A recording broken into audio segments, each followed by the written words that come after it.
Hello, dear listeners. This is your favorite storyteller and hopeless romantic, Gwen Fairfax. You are welcome to my creative heaven where I bring you the best of my imagination, take your mind away from the troubles of the world, and tame your heart with fiction, romance, and drama. This is your first time stopping on this safe space, you are most welcome. I promise that you will love it here. But if you are an oldie but goodie, thank you for your continuous support and love. You are loved and appreciated. Please like, subscribe, and leave your thoughts in the comments. Buckle your seatbelts as we take a ride on another amazing episode of your favorite story, Unappreciated Treasure. Enjoy.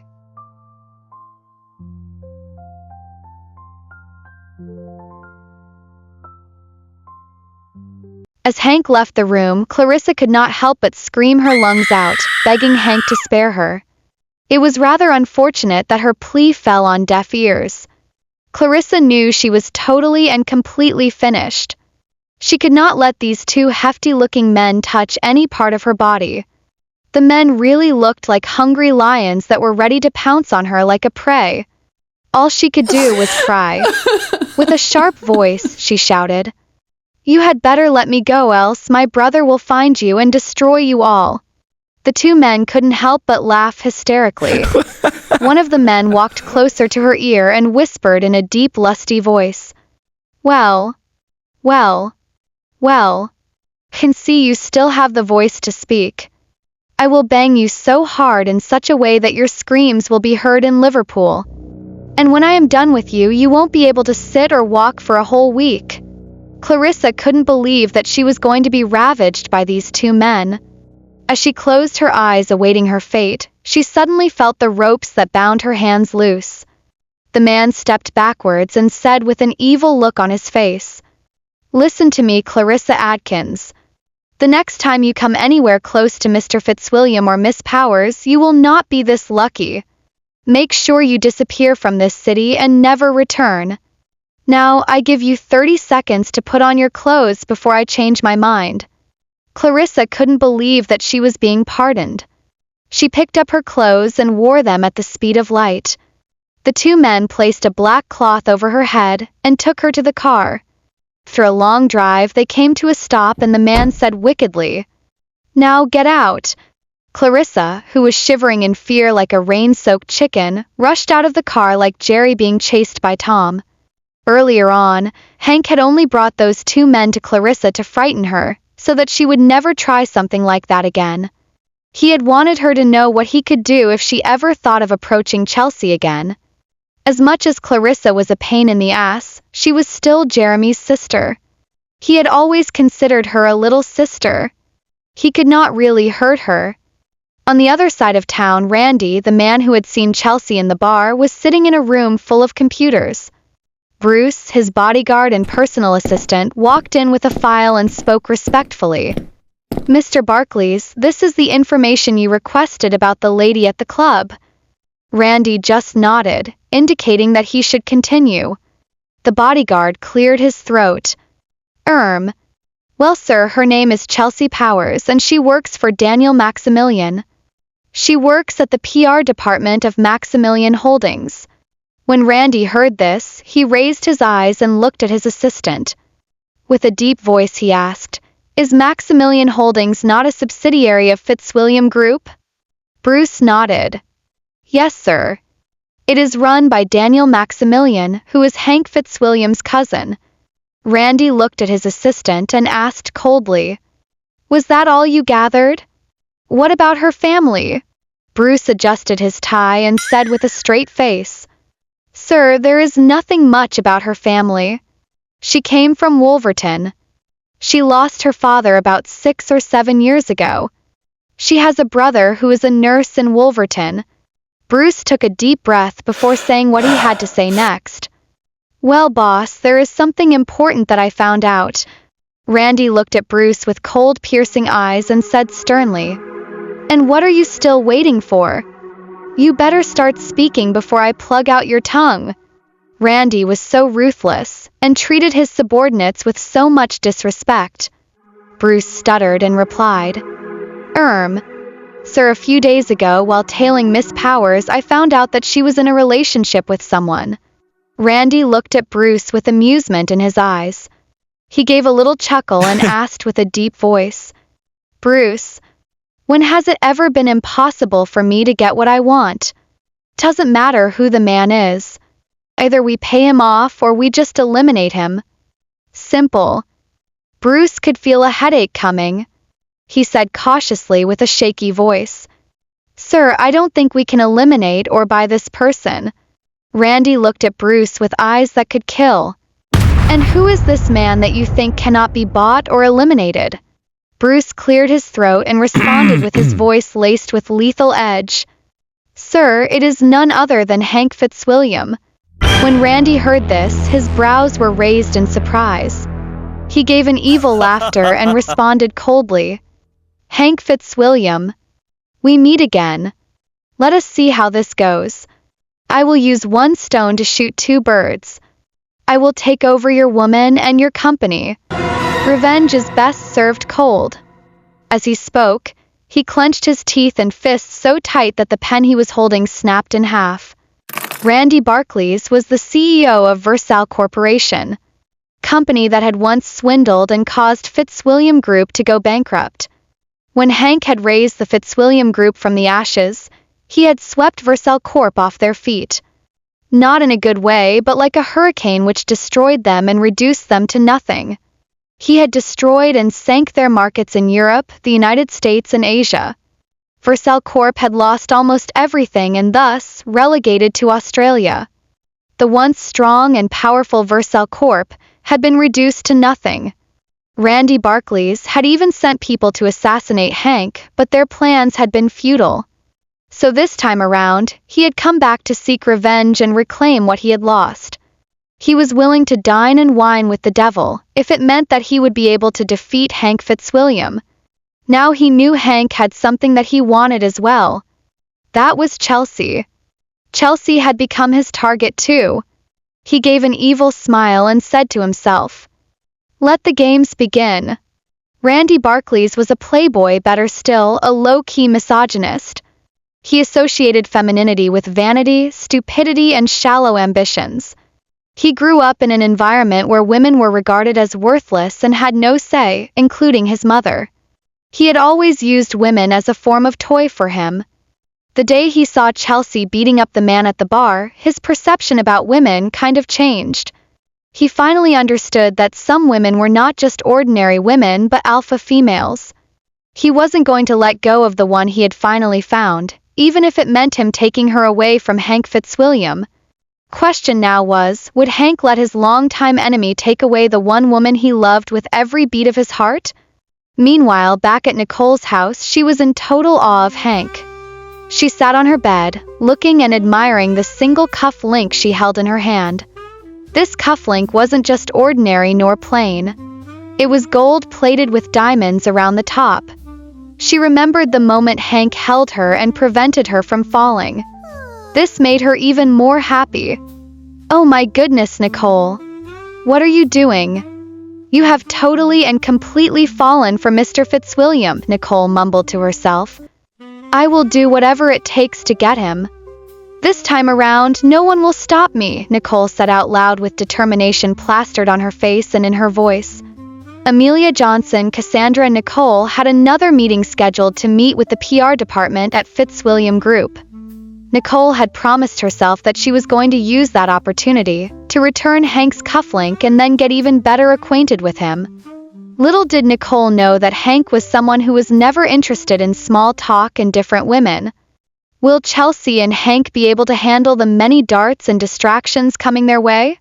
After Clarissa was dropped off at the roadside, she was still trembling in fear.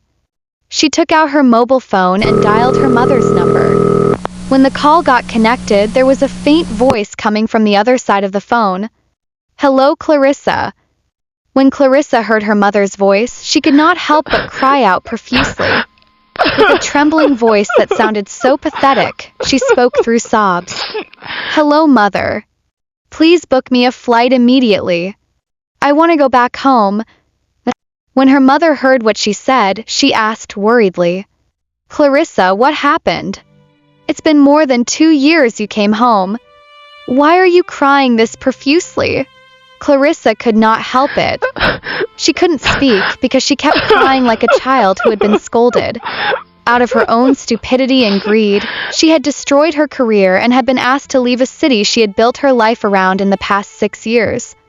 Now she had no other choice but to return to Ireland, where her parents were based.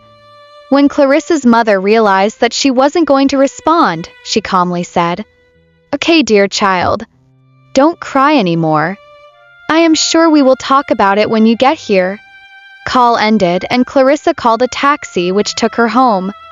Meanwhile, it had been a few days, and Nicole's team had gone back to the Fitzwilliam group for a second meeting with their PR team.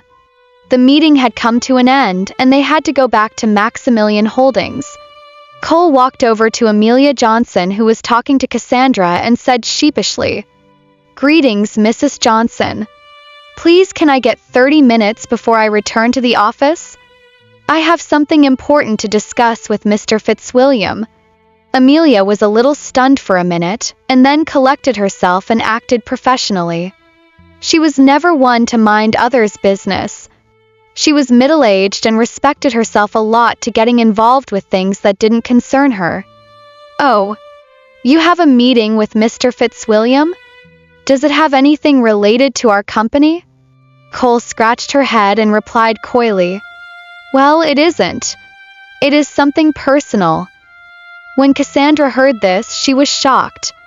She openly asked, "Nicole, what business do you have with Mr. Fitzwilliam? Can you please take me along with you?" Cassandra beckoned with puppy eyes. Nicole looked at Cassandra with a dead stare and replied, "No, Cassandra. This is something private." When Amelia heard this, she said, "Okay, Nicole. Make sure you come back once you are done." Cole smiled and thanked her. She told her she would be back. Immediately she was done. Earlier that day, Nicole had purposely dressed well and looked extremely attractive, because she was going to set her plan of winning Mr. Fitzwilliam in motion. She walked over to the receptionist and said, "Greetings. My name is Nicole Brown and I am coming from Maximilian Holdings. I would like to see Mr. Fitzwilliam." The receptionist, with a polite smile, asked, "Do you have an appointment?" Nicole knew this question was going to be asked, and she had already prepared an answer. She cleared her throat and replied, "No, I don't have an appointment. But Mr. Daniel Maximilian sent me to give him something personally." When the receptionist heard this, she said, "Hold on." She picked up the phone and dialed Hank's secretary. She told the secretary what Nicole had said. Hank's secretary asked her to send Nicole up to Hank's floor. When Nicole heard this, she was elated. She couldn't help but smile like a quokka. "Okay, Miss Brown. Take the elevator to the 55th floor." The Fitzwilliam Group headquarters was one of the tallest buildings in central London. It was a 55-story towering skyscraper that dominated the skyline. When Nicole got to the 55th floor, the atmosphere there exuded an air of grandeur and class. Everything in Hank's office was all custom-made. It was characterized by high-end materials, with all the furniture made up of exotic woods and leather. Cole walked to the secretary's desk and said with a smile, "Hello. I am Nicole Brown, and I am here to see Mr. Fitzwilliam." The secretary looked at Nicole without any friendly expression. "You said you had some documents for Mr. Fitzwilliam. You can drop them off with me and leave. He is in a meeting and not available at the moment to receive visitors." When Nicole heard this, she felt as if the whole building came crashing on her. She stuttered and asked nervously, "When will his meeting end?" "I can wait." The secretary was stunned. This was the first time a lady had come here, insisting on seeing Hank. "Miss Brown, you will have to drop the documents here and leave. If you insist, I will call security on you," the secretary said angrily. Suddenly, the door to Hank's office opened and Gina walked out. With an angry tone, she asked, "Beatrice, what is going on here? Do you know this is an office space and Mr. Fitzwilliam hates noise?"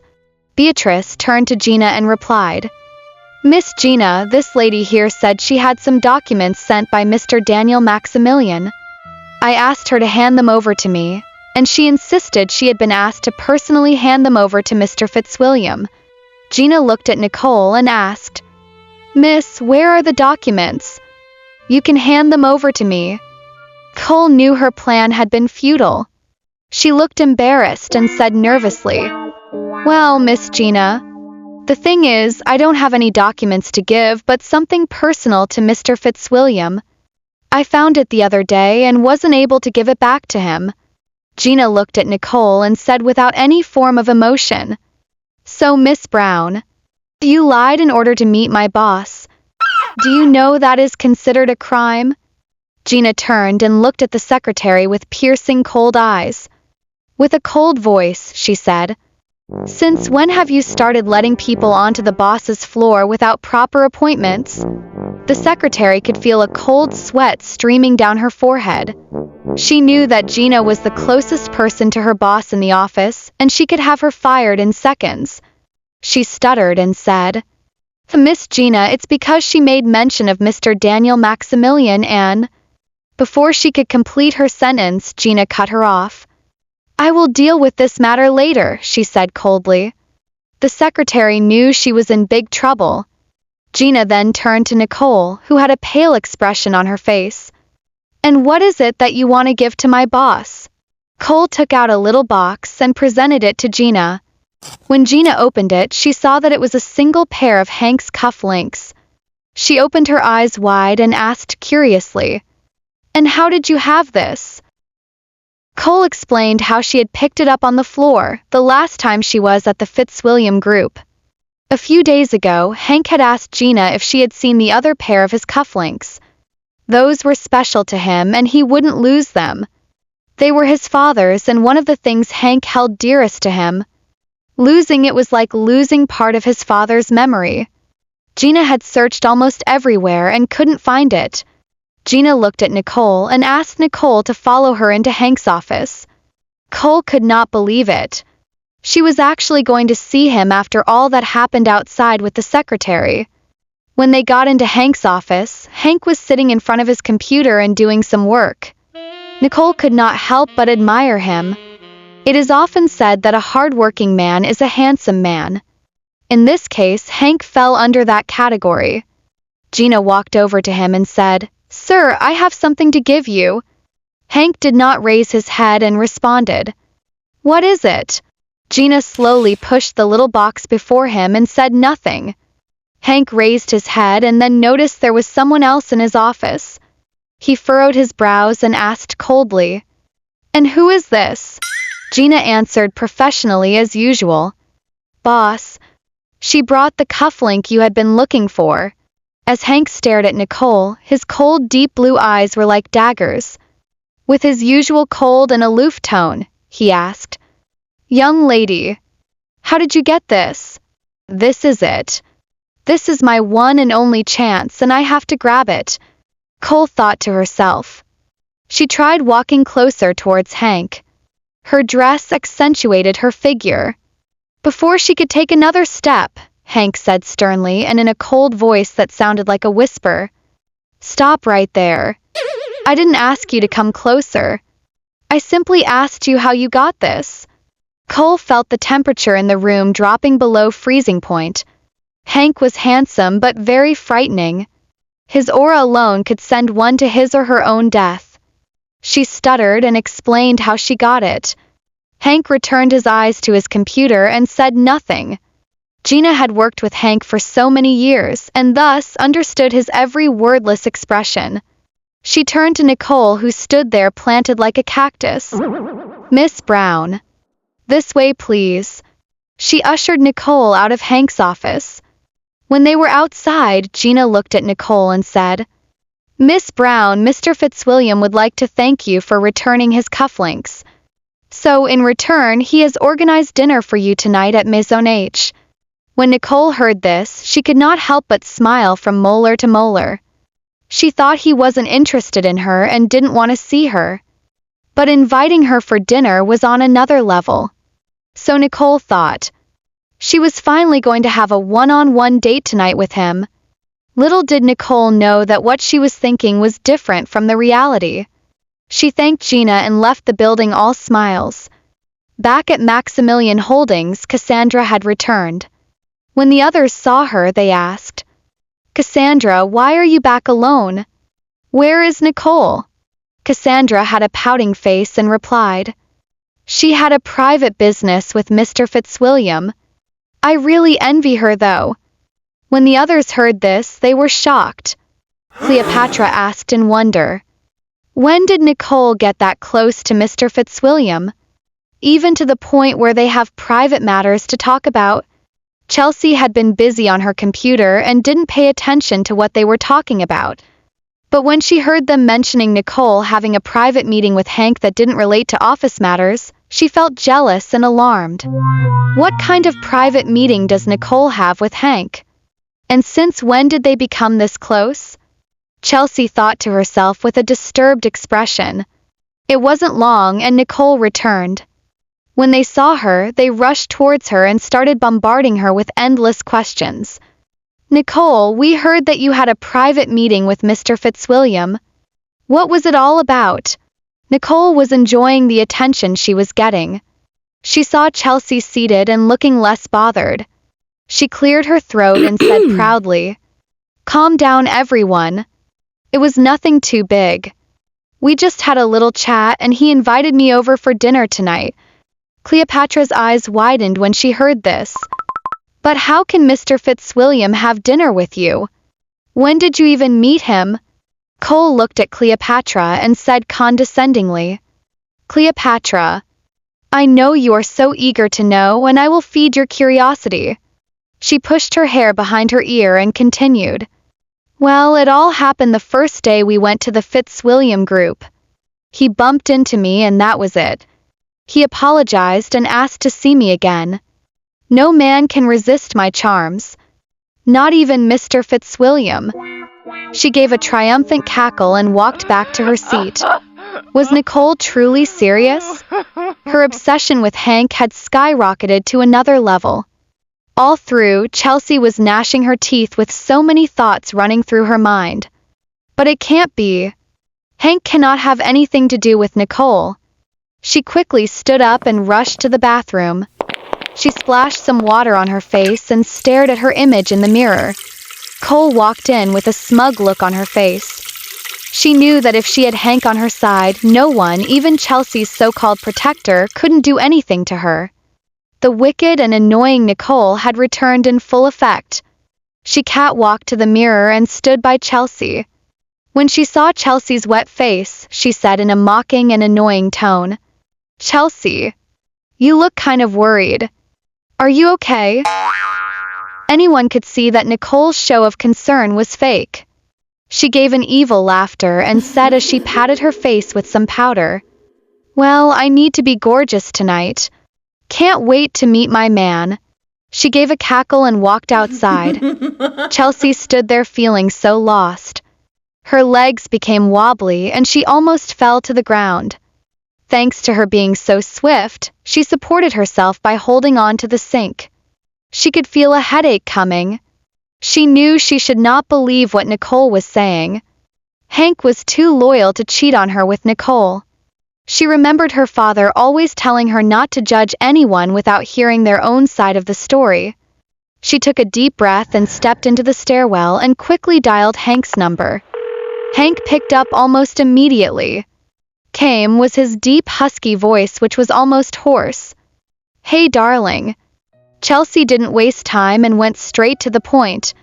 "Hank, are you having dinner plans with a different woman tonight?" Hank was taken aback, and he asked with a surprised tone, "Baby, what are you talking about?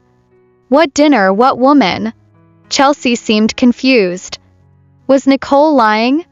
Was she trying to fool everyone? Chelsy asked sheepishly, and her tone was almost like a whisper. "Didn't you promise to take one of my colleagues out for dinner tonight?"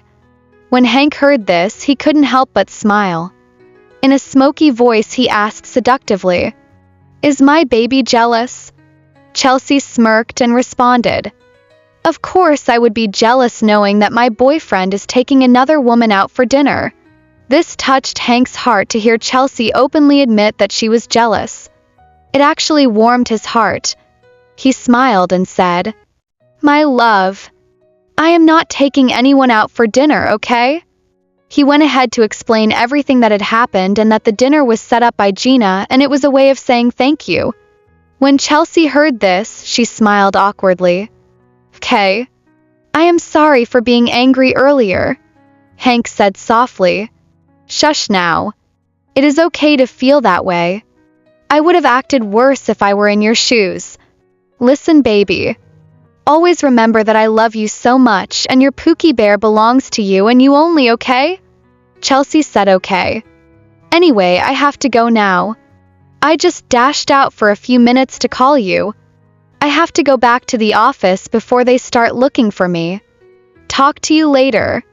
She ended the call before Hank could protest. With a smiling face, Chelsy went back to their office. What will happen when Chelsy's colleagues find out that she was the one in a relationship with Mr. Fitzwilliam instead of Nicole? To know what happens next on the series, keep listening as another exciting episode will be coming soon. Thank you for listening and toodles.